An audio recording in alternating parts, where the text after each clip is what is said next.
pengadaan rudal.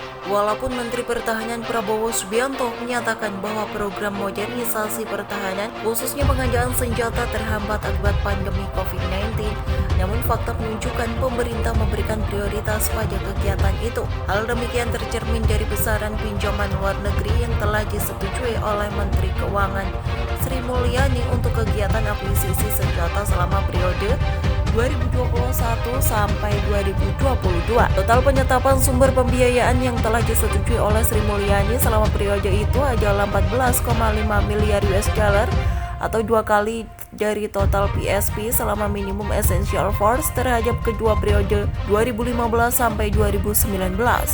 Boleh jadi hambatan yang dimaksud oleh ex-Komandan Jenderal Kopassus itu adalah anggaran yang bersumber dari rupiah murni, baik belanja modal maupun pinjaman dalam negeri. Selama periode 2021 sampai 2022, sebagian PSP yang diterbitkan dialokasikan untuk pengadaan platform seperti pesawat tempur Rafale dan pesawat tanpa awak karya anak bangsa Turki.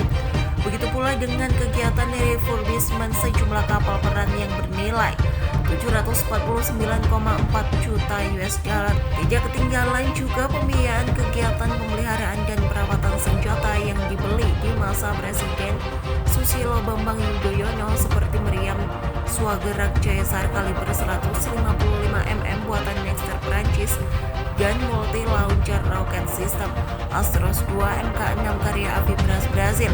Penerbitan PSP untuk kegiatan pemeliharaan dan perawatan senjata patut diacungi jempol karena berdasarkan pengalaman selama ini kegiatan demikian tidak dapat mengandalkan pada rupiah murni karena alokasi belanja modal yang terbatas.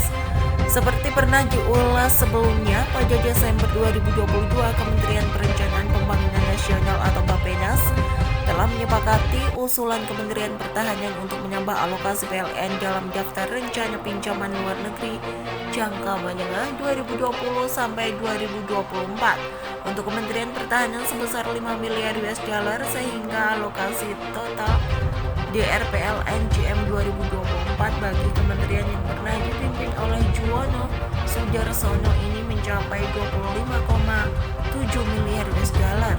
Nilai alokasi tersebut cukup fantastis karena melebihi gabungan alokasi PLN pada periode kedua Presiden Yudhoyono dan periode pertama Presiden Joko Widodo. Tentu saja pertanyaan yang muncul seiring dengan kenaikan alokasi PLN bagi Kementerian Pertahanan adalah apakah pemerintah masih memiliki ruang fiskal untuk pembiayaan utang luar negeri bagi belanja pertahanan.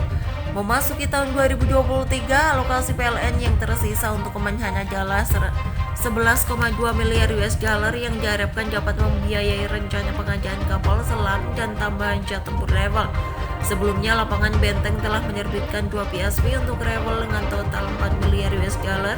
Namun jumlah itu masih kurang karena belum mencakup 42 unit yang dijanjikan oleh Indonesia akan dibeli dari Prancis.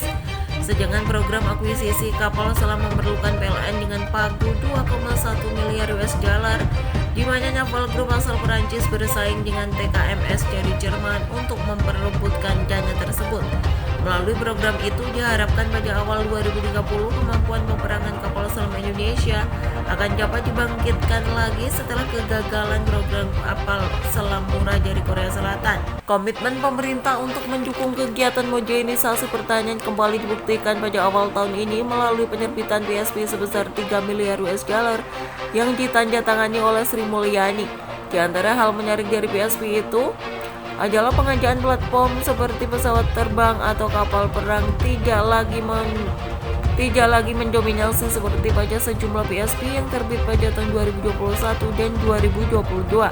Sebaliknya, akuisisi munisi dan rudal untuk mengisi platform yang selama ini telah dioperasikan oleh TNI lebih mendominasi. Hal ini merupakan langkah yang baik karena pembelian munisi dan rudal selama ini kurang menjadi prioritas dalam kegiatan modernisasi pertahanan.